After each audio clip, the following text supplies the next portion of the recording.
Welcome back to the Smarter Marketer podcast, brought to you by Rocket Agency. I'm your host, James Lawrence. Welcome back to the Smarter Marketer podcast. I'm here today with Emma Logan. Emma, welcome to the pod.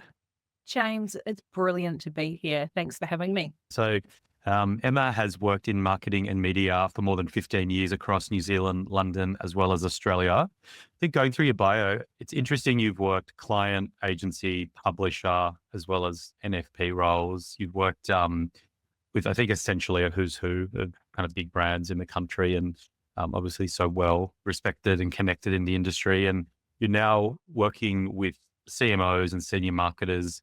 You know, I quite like this term. It's not a marketing focused consultancy, but a marketer focused consultancy, which I think is a nice term and one that I haven't really heard before. So I'd love to kind of get started with, I think just the journey, like how did the Emma Logan Project come to be? Oh, brilliant question. So I think let's start with what the Emma Logan Project actually is. For sure. So I am an executive brand strategist where I get to work with some of the best and brightest CMOs and senior marketing leaders across the industry. And what we do together is we crystallize exactly who they are as a leader and how they want to show up and be seen. And then more importantly, we work out how we're going to amplify that impact across their people, their teams, partners, and then the wider industry as well. And as you know, CMOs are tasked with impact. Impact and growth is absolutely part of their DNA and what they're having to achieve today. So in a world where the pressure is on in such an evolving market, how do we bring that impact to the forefront in a really authentic way that doesn't make them feel like they're pressuring themselves to step into the spotlight, where so many CMOs are feeling a little bit icky or shy about the idea of that. So it's about bringing their brand and their presence to the forefront in something that's really natural and authentic to them. It does feel, it feels as a very tough time to be a marketer, right? Very tough time to be a senior marketer. Absolutely. I think, look, we say this every year that it's a tough role, it's a complex industry, but more than ever, the complexity has notched up. There's an ever evolving expansion of their roles and what their remit and what they have to be across, the skill sets that they have to be across, the demands of leadership, let alone the 24/7 always on consumer expectations, the consumer evolutions of how we've changed and what we now expect of brands. Our viewing is now schizophrenic, Right. if you can use that word. And yeah, it's the pressure's coming from every direction. So to define and work out exactly how you're going to show up, what you want to be known for, and the leader that you want to be within your organization, I think is more important than ever, and to have real intention with it. Because I think for so many leaders, it just naturally unfolds. They get put in these, pressure cooker situations and they navigate them the best that they can. And the line that I like to share with my clients is executive brand shouldn't be just another thing that they have to do. It's not another spinning plate that they need to keep up and balanced and moving.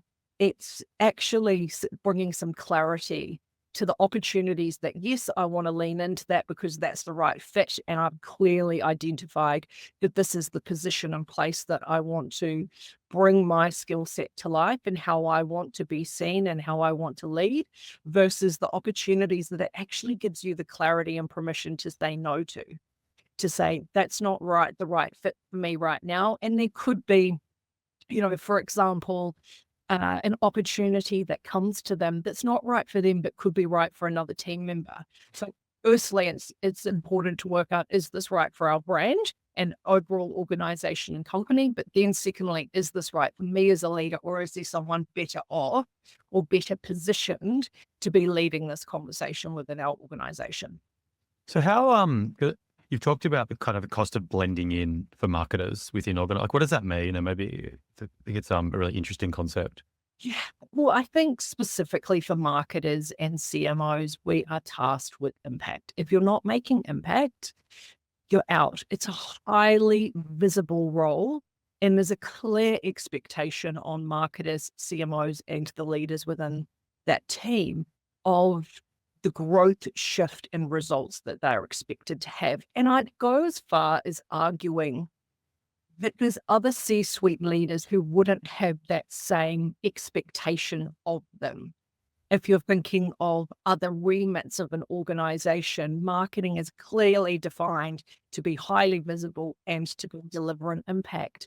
So I think what you really risk as a leader is if you haven't defined that, it doesn't mean that you don't have an executive brand. I'm a big believer that everybody does. You may just have not been intentional about it and have the clarity to define exactly what you do stand for and want to stand for versus what you don't. It may have just been a bit more of a stumble and trip evolution to your brand. But I think that the risk of staying silent these days is that somebody will actually fill that gap for you. Somebody will fill that silence for you. Yep. And so it's not actually your life jacket anymore to stay, I'm going to stay in this corner. Are there exceptions to that where a crisis has happened across the organization and corporate affairs and comms, and as an organization we've said we need to go quiet and dark for a while? Absolutely. There's always exceptions to these things, but I think as a whole, the risk is that somebody will fill it for you. The other challenge that I find with a lot of leaders, if they haven't defined this, and let's be really clear, this is hard work. I love that marketers are the best in business at storytelling. They know the science and the theory of marketing and how to build a brand inside and out. There's nobody better to do it than a marketer. However, building a brand for ourselves and applying that science and theory to ourselves, it's hard. It's really, really hard, and it's confronting. You think of something like super simple, like back in the day when you're writing a CV for yourself, how challenging that is. But then to give feedback on somebody else, it's like, oh, that's so easy. I can see your skill sets. We're so close to it. And we're also, in a lot of occasions, really hard on ourselves. And I think that's also what makes marketers stand out, is we're incredibly driven and we do push ourselves and we are hard on ourselves. But the challenge is that you can't always see your strengths to the full potential. So to do this work, this is where my role comes in, and the work that I absolutely love doing with clients is to sit down. They get to effectively do verbal diarrhea for our session of just sitting and chatting and talking. Obviously, I'm guiding them through a few exercises.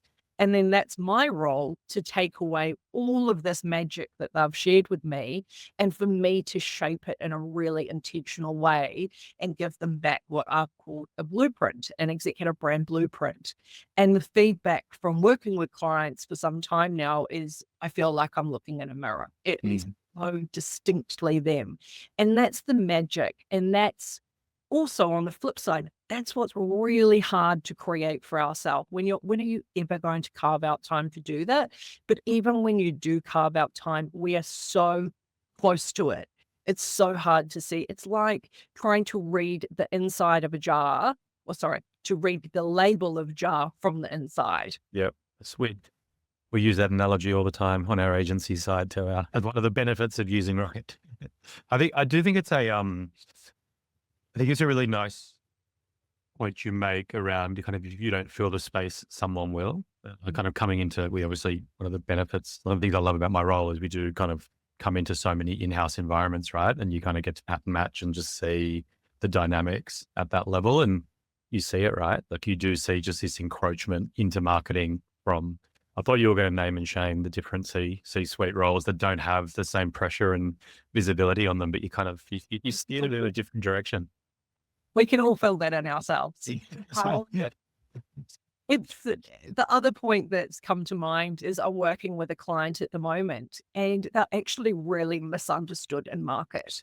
When you're hearing from other peers across the industry who they are and their strengths and how they operate, and potentially even how they're seen internally, and what they want to be known for is a complete mismatch to how people are seeing them externally. And so it's now shaping with them how we redefine that, because somebody's filled that gap and it, it it's not with the content that we want it to be filled with. What are the like? There's always the classic, I think, challenges that marketing and marketers have in organizations. But what are some of the big ones at the moment that you're seeing that might not necessarily be those classic um, challenges? So look, complexity for marketers is coming from a number of different angles at the moment. There's a few that come to mind, and everyone's going to, of course, Yeah. let's see if I've got a slightly different spin on this. AI is everywhere. It's here to stay. It's in our personal lives. It's in our professional lives. What I'm seeing from leaders, specifically in the marketing space, is absolutely wanting to be on the edge, wanting to be on the forefront of understanding it, embedding it, working out the opportunities for their business and their organization. I think there's actually an art at the moment to be unlearning the ways that we have done before, to then relearn these new ways of how we're actually going to be working in the future. And I think anyone who says they know what's coming next, none of us do. There's obviously a lot of predictions, and some that really resonate and sound, someone said to me the other day, the office is about to completely change. You know how we've been through this whole trend or evolution of the office where it's all open plan, it's all hot desking, we can work from home, etc. But like, we're going back to the olden days, not olden days, but Mm, going back to the 90s, where we are going to have pods. They are going to be partitioned, because we're going to be working with an AI agent all day. mm, Our co-pilot for our day and our job, we're going to be talking and interacting with an AI agent. So it's just understanding some of those shifts and change that are to come. I think a lot of the leaders that I'm working with, the themes that are coming through is really this high connection to emotional intelligence, and this kind of evolution of the word kind, and that they're wanting to be really kind leaders, and that's kind of come back around. I think Jacinda Ardern's done a phenomenal job as she stepped out of, obviously, New Zealand Prime Minister, and she's done a whole piece around it. She really stands for that, and she's positioned her brand, right? That's one of the things that she's positioned her brand around. And I think there's a lot of leaders who are leaning into that around, we need to be people first leaders, and how do we show up in this world where um, the science and the research is currently showing that Australia is shifting from a we mentality to a me mentality. And there's been a number of players who are operating in this space. There's a number of agencies who have done research around it. And then it's ultimately been a foundation of Combank's research as well, to the Doubt Never Did campaign, which everybody would have seen because it's huge. But it really fascinates me that there's no one size fits all anymore. I think that's what the research is showing, that there's no one Australian dream anymore of the, getting married and the, 2.5 kids and the white picket fence, mm, et cetera, et cetera. That's kind of behind us, and people are recreating that. And it's no different within workforces as well, of how people are recreating how they're showing up and how they want to be seen. So we're seeing all of the big pieces around, Dylan Alcott's been a phenomenal champion for disability, what that looks like in people's lives, but then also within the workforce. How are we accepting and looking at diversity and inclusion within every sense? There's big pieces at the moment around neurodivergence and what people need in their day-to-day to show up and be their best. So I think it really does change the role of leadership. When you're leading a team, if people have shifted to the me, not from a selfish perspective, but these are what my needs are, and this is what I stand for, and this is how I want to be accepted within our team and community. What does that mean for leadership, and how are leaders adapting to that? I also think the third piece to that is capabilities. There's a big piece in capabilities, and WFA, the World Federation of Advertisers, did a phenomenal piece of research just earlier this year. And the capabilities gap and the foundations of marketing, the fundamentals of marketing, there's a massive, massive gap there at the moment.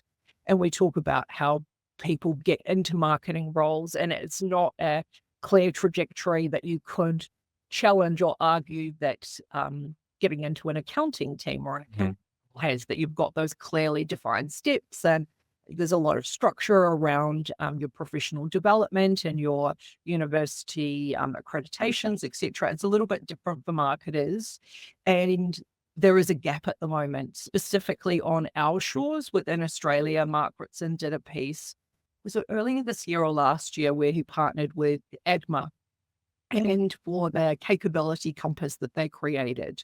And one of the pieces of research that came out of that, from, I think they interviewed 300 plus marketers or CMOs.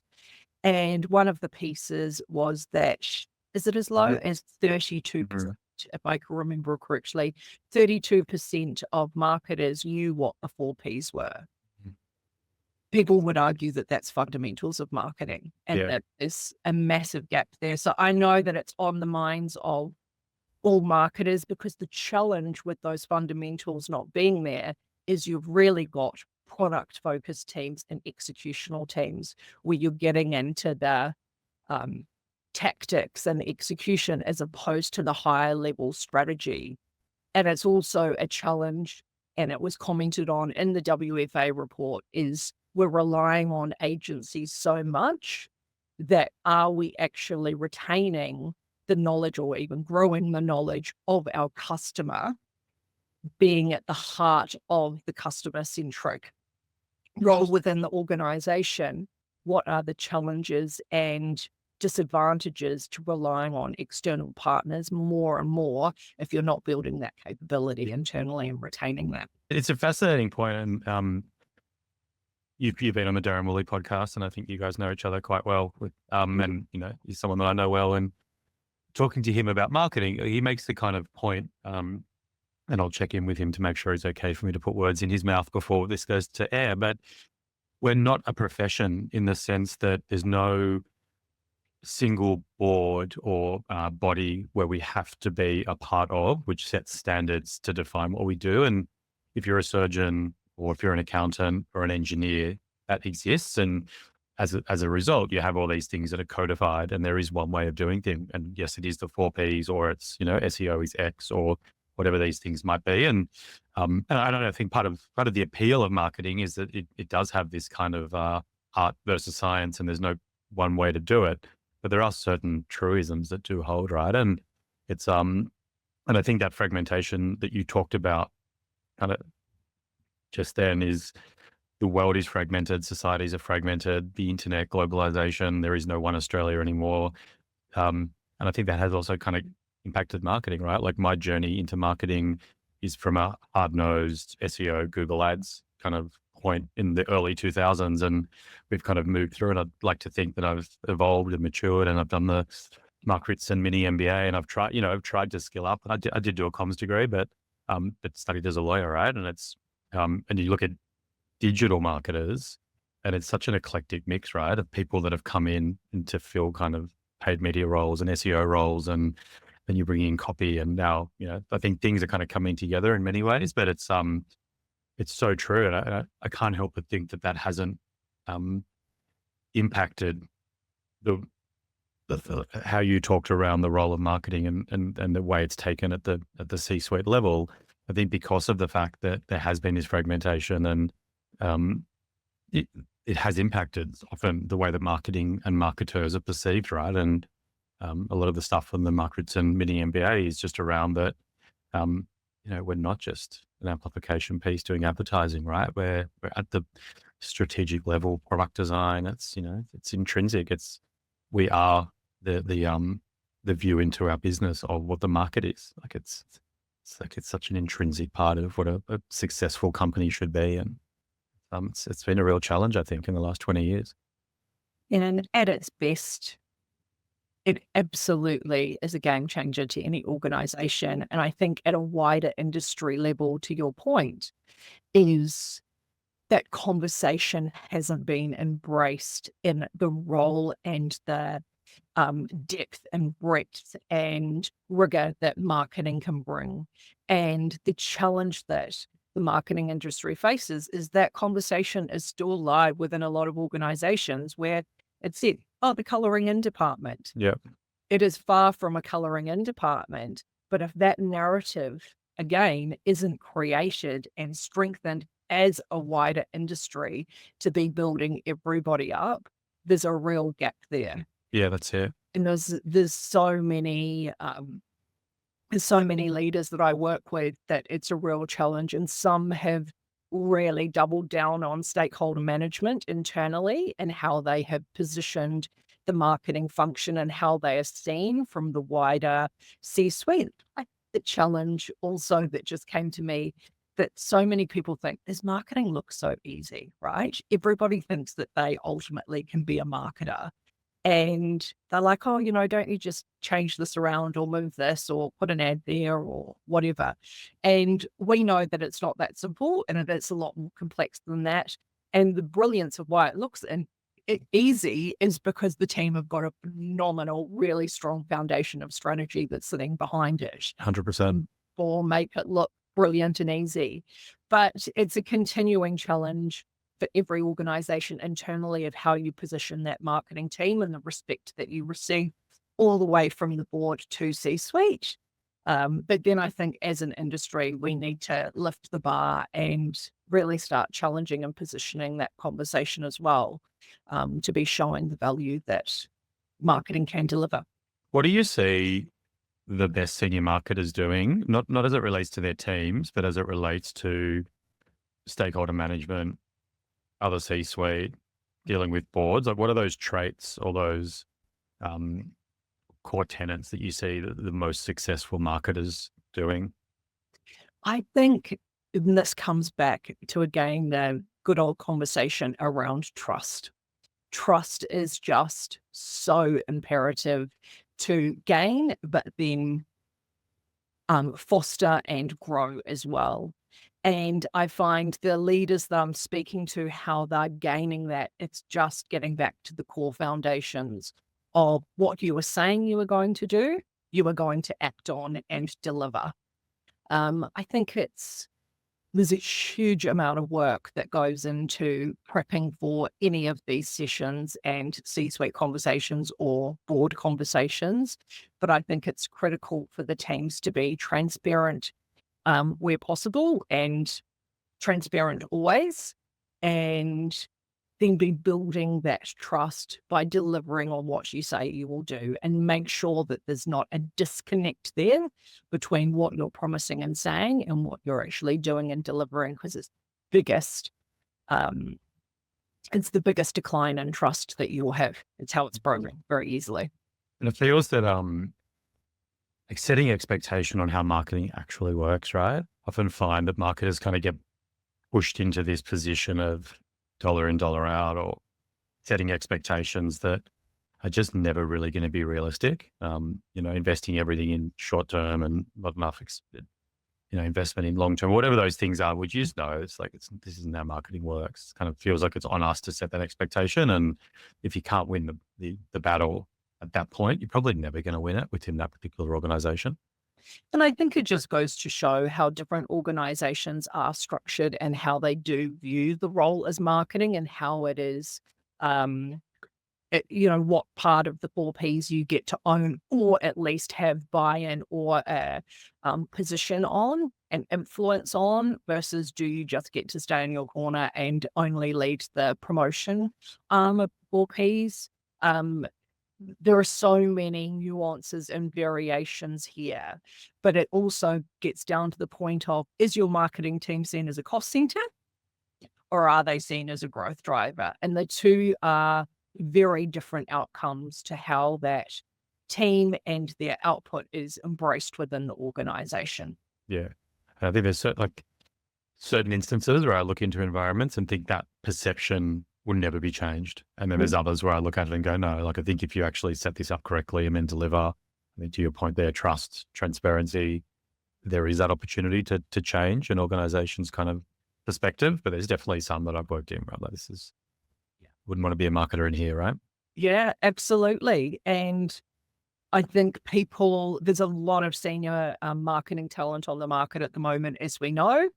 And a lot of them that I'm speaking to are getting really clear on what sector they want to be showing up in, what sector they're passionate about, where they see the future, what they want to be involved and have their impact in, the title of the role, because the title of roles are changing pace as well. As you know, we're starting to merge into, growth roles and revenue roles and customer center roles. So there's a lot of changes around the titles at the moment.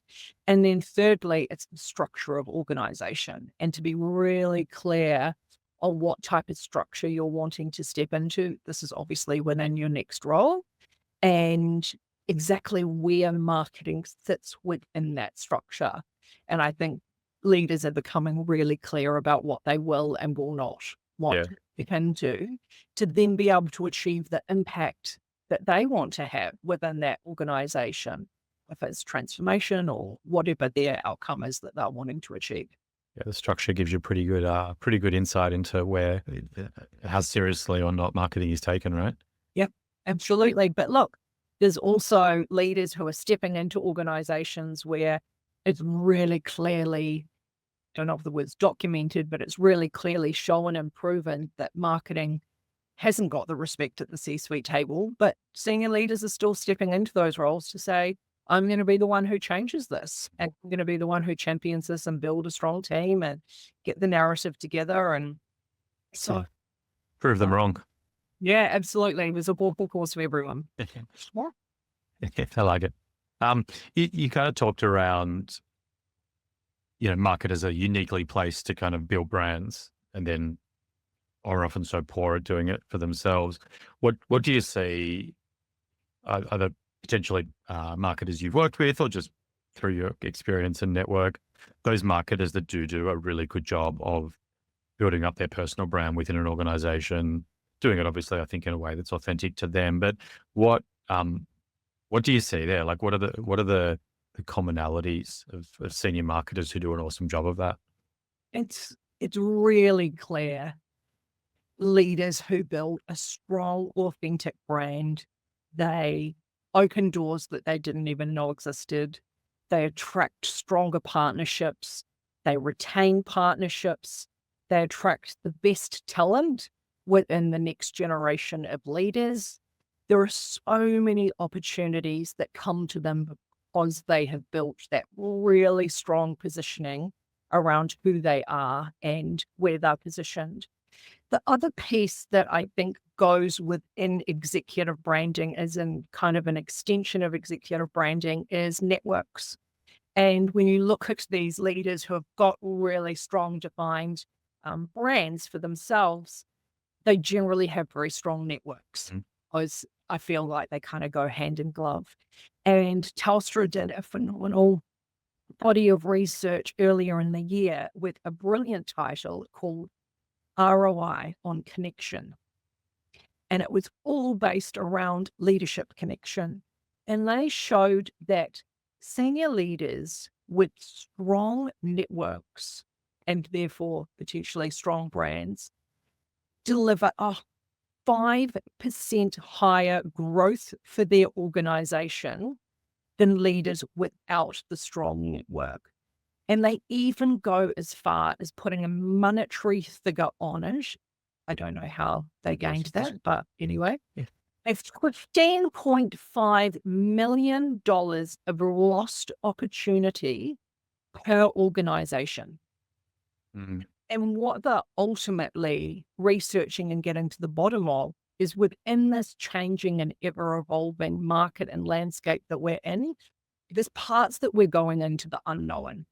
The future and the horizon of what we're stepping into is a little unknown. So we're saying now is the time to be coming together as an industry sharing our learnings, sharing our best practice, appreciating that there's conflicts of interest with some organizations, but where you can.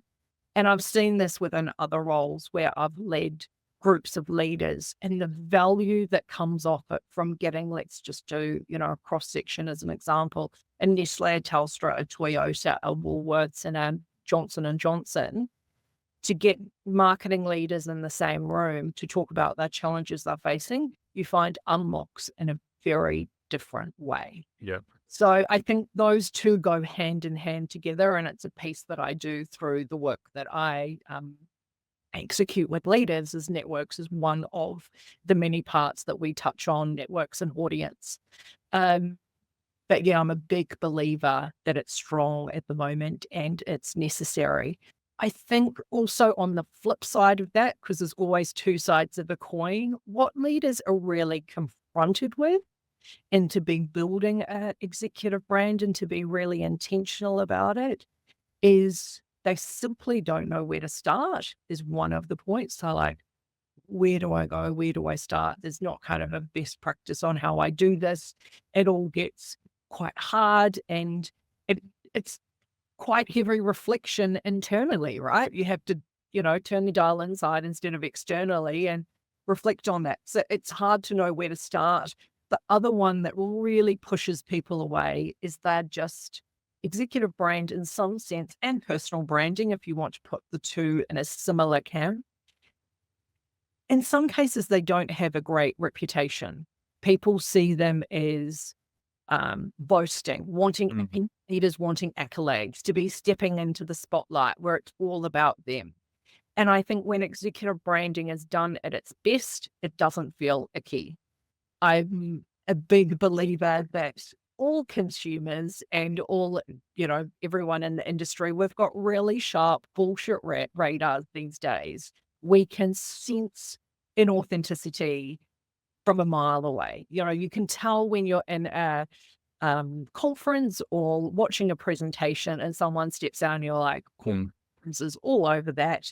They don't trust, feel, or embracing that message at all. It's not delivered in the same way. Or we've all had that experience. We've gone on to LinkedIn and you get that feeling of, oh, Every day, Emma. I don't think it's like we've all had the experience. I think we all have the experience every day. why? And you go, oh, I found a spotlight and they're stepping into it. And I think the magic of this is it's not about stepping into a spotlight and it being about me moment. It's actually the opportunity to hold the spotlight and say, what am I going to point the spotlight on? What am I going to focus on here? And what am I going to highlight? What are the things that I'm passionate about having and sharing my unique perspective, my view of the world, and why this is so important to me. And that can be a business issue, it can be a societal issue, it can be, a leadership challenge that they're facing, whatever is right for them. And the two are quite different and have a very different outcome and impact on the audience from stepping into the spotlight or holding the spotlight and shining it on something that they're really passionate about.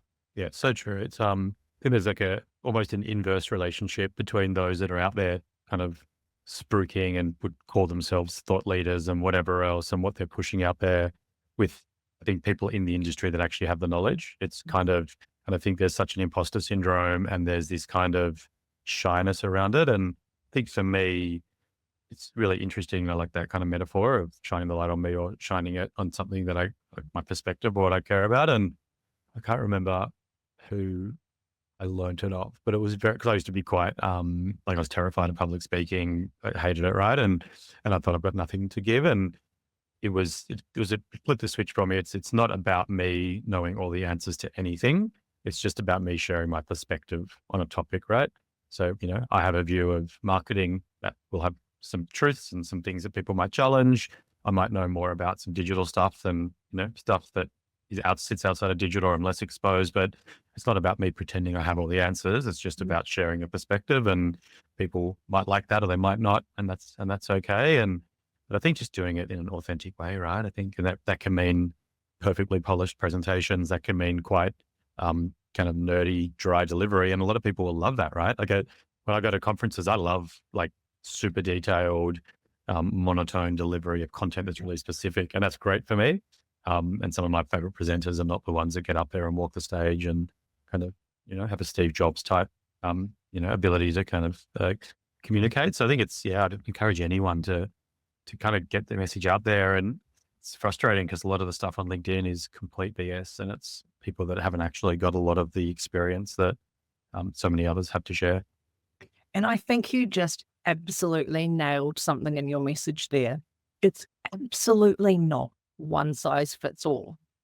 And it's about finding what is authentic to you.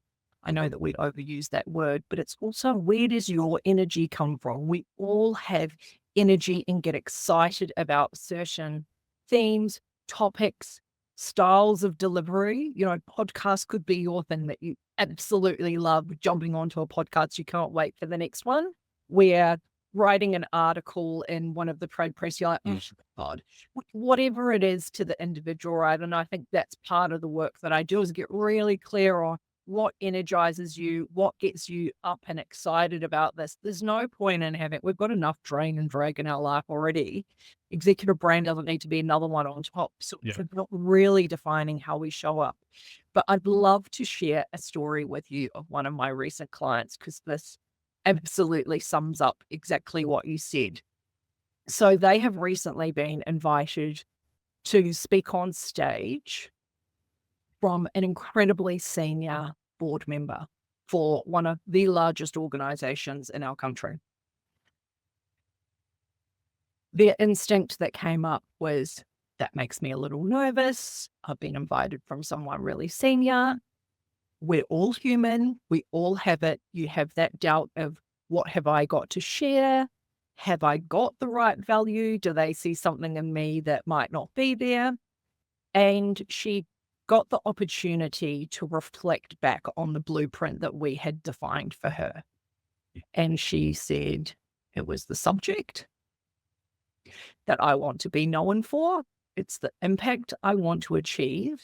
And what we had defined in her blueprint specifically to her is, she shines best when she is invited. So she had been invited.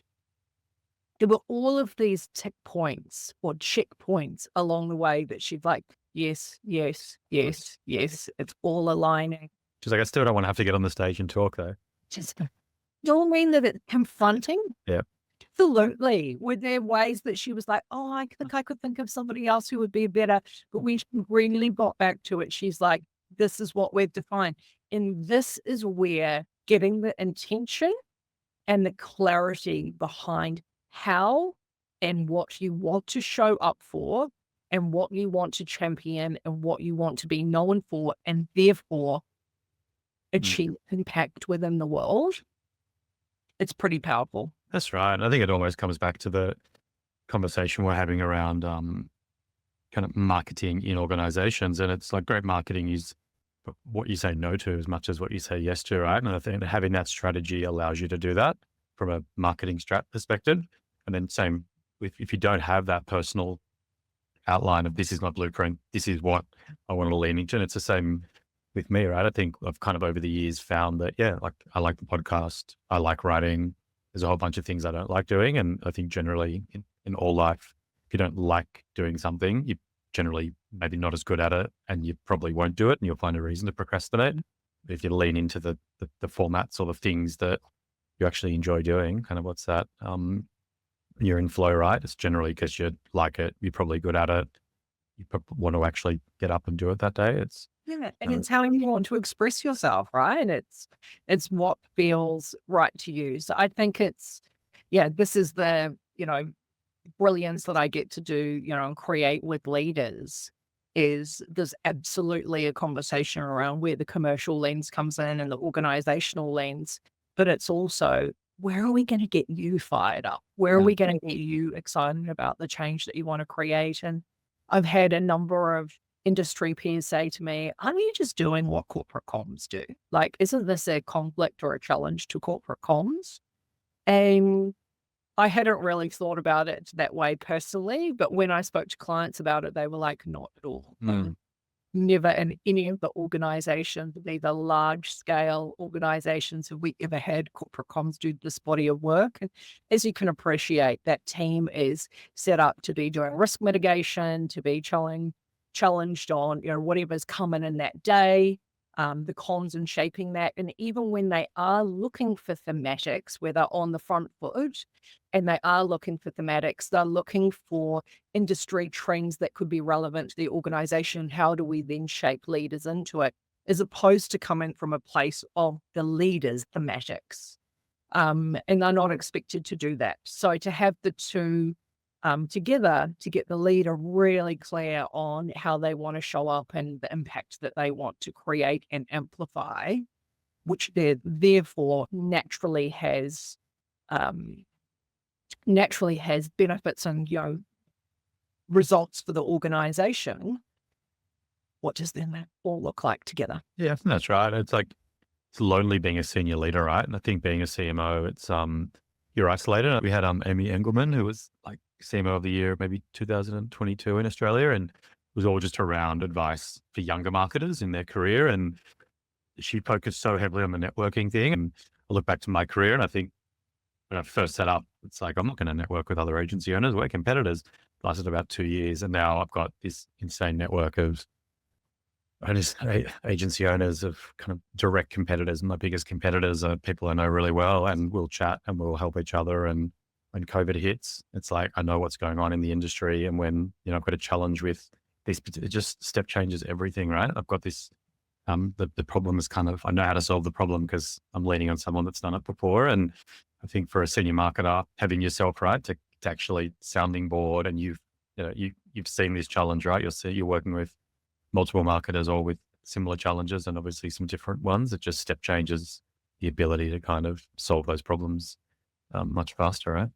100%. And I know that it's a common theme and topic to say it's lonely at the top, but there's very few people that they can talk to about some of the challenges that they're facing.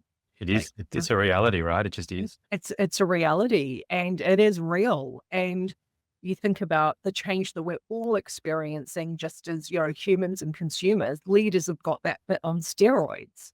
So there's a lot going on in their world, and to have those trusted relationships and networks, I'd actually challenge to some people they're very rare. Mm. And I didn't see myself as that or position my business that way. I think it's just naturally evolved that when I get into the room and the workshops, it is that really safe space to challenge and say all of the things that being able to. A therapy session. When they can't talk to their agency partners in some circumstances about different things, there's a lot going on. So it's a really unique and rare relationship, and anyone who has worked on building them knows how special and how valuable they are. But I think within leadership, the big thing is to achieve the impact that CMOs and marketers want to have, that they're very driven on themselves to achieve, layered with expectations from a corporate as well.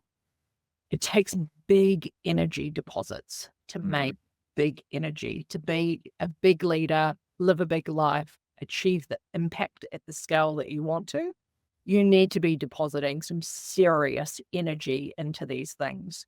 And so I think the conversation is very quickly reshaping to, how do you achieve your recovery to keep delivering at that level? Because a lot of leaders, they're driven themselves to be doing that, which is what I love specifically about marketing leaders, is you see that time and time again. But there's definitely a piece around that recovery and resilience. So I think it's a really important conversation to be having with yourself on, where do you gain and where do you drain your energy? Because all of these big picture things require a lot of energy. And so where is it actually fueling you? And this is some of the work that we do on our executive branch. Like, where is it fueling you so you can be doing more and you get excited about it, versus it feeling a drain and a drag and it's sucking your energy. Like, what are those things that give you energy, right? Mm. And it'll be different for everyone. I did not work this out until recently. I feel like previously previously in my career, I just kept running on the hamster wheel. That's what Mm, we do. We normalize it. You just keep moving at pace. And it wasn't until I'm a personality where I don't do many things by halves. And so I didn't do burnout by halves either. And really just got in and singed those adrenals, did a really good job. And so that's when I had the conversation about reflecting on energy, where it comes from, where it's fueled. And I can now generate, I'm in a place where I can generate as much energy as I want and need when I am aligned to the things that I really love and light me up. And people come to me, they're attracted to me for my energy, and I am so happy to share it and to give energy and to walk away from a catch up or a phone call or whatever that looks like with people saying, "Oh, God, I'm just so energized." Brilliant. I love that. But it's all in moderation. And I've had to get really clear on the areas that in the times when I don't have that energy to share and to really protect it because I'm not interested in going back to where I've been before.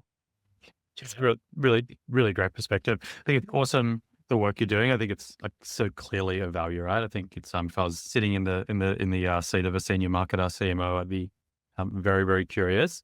Emma, we finish every episode of the pod with the question of what's the one piece of advice you'd give to an in-house marketer. So I think don't maybe take the hat off of the CMO, but just if broad advice across the in-house marketing kind of spectrum. What's that one best bit of advice that you'd give? Love this question. There's a few pieces that are jumping to mind. So let's just hone in and focus on one.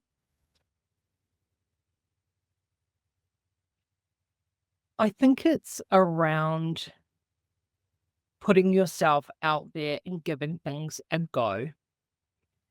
I think what I'm seeing within so many leaders and we're all human is we're the ones who keep ourselves small because we can have that internal voice saying, "Oh, who are you? Are you really good at that? What value do you have to add? What will people think of this?" And I think in the right opportunities, there is a place to be putting your hand up. You may not get that opportunity the first time, but it absolutely sets the scene for your drive and your intention for future opportunities, is the one I want to say. A great one. I love it. I love it. Emma, thanks so much for coming on to the pod. Thank you so much, Matt. What a fabulous opportunity.